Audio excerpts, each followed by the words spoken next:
Hala. Mangingking. Hala siguro na sila mata sa ilawom, no? Lawa na ako. It's so nice!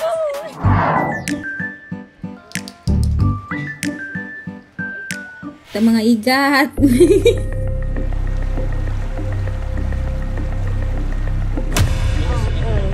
Asa nang gusto?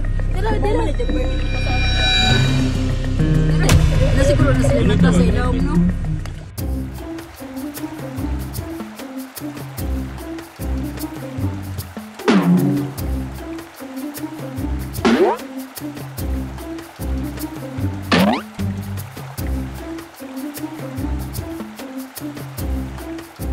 Magugulat ka na lang may parang madulas po na didikit sa ilalim ng paa para magpapapansin sila. Hindi naman po sila nangangagat.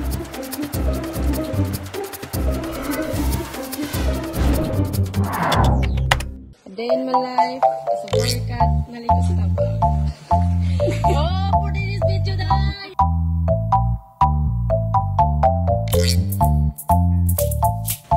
Lawa na ako.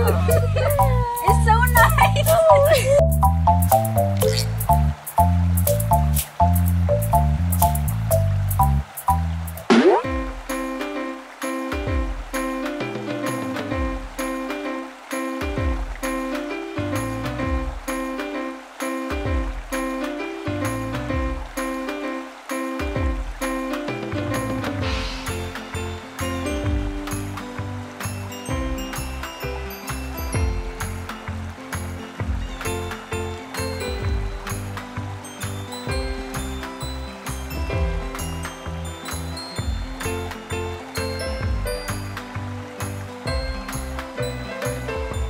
Yung nag-viral na video po, pinsan ko po yung nasa video, tsaka yung nag-video po, kapatid ko na lalaki. And kami kasi, pag naglalaba po kami po lahat, maramihan yung nilalabhan namin kasi yung sapa po na nasa vid, nandito lang po sa likod ng bahay namin.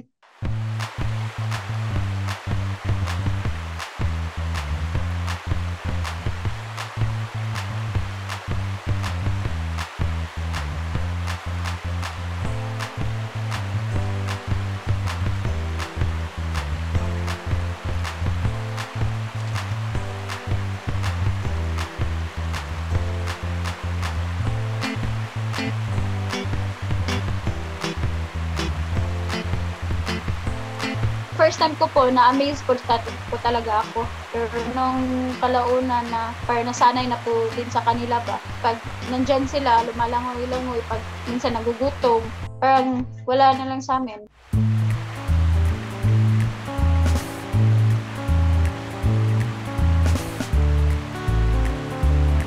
Ito sa ilawom, no? Lawa na ako. It's so nice!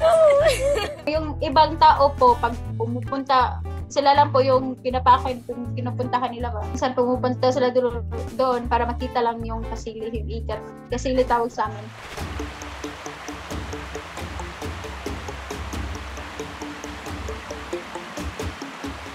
Naturally, ano yan hindi naman siya aggressive, hindi naman siya masyadong sumusugod. But they would rather flee, lumayo, than to fight. Paggabi na, doon sila lumalabas dahil mas tahimik yung lugar. And usually, nagtatago yan sa mga butas. Nalalapitan, nahahawakan. It's some form of what we call habituation. Should I say, madalas niya nakikita, madalas niya nakakasama sa isang lugar. Okay, yung dalawang species, nagkakasama sila sa isang lugar na nagiging familiarize sila doon sa isa't isa. Ito mga igat.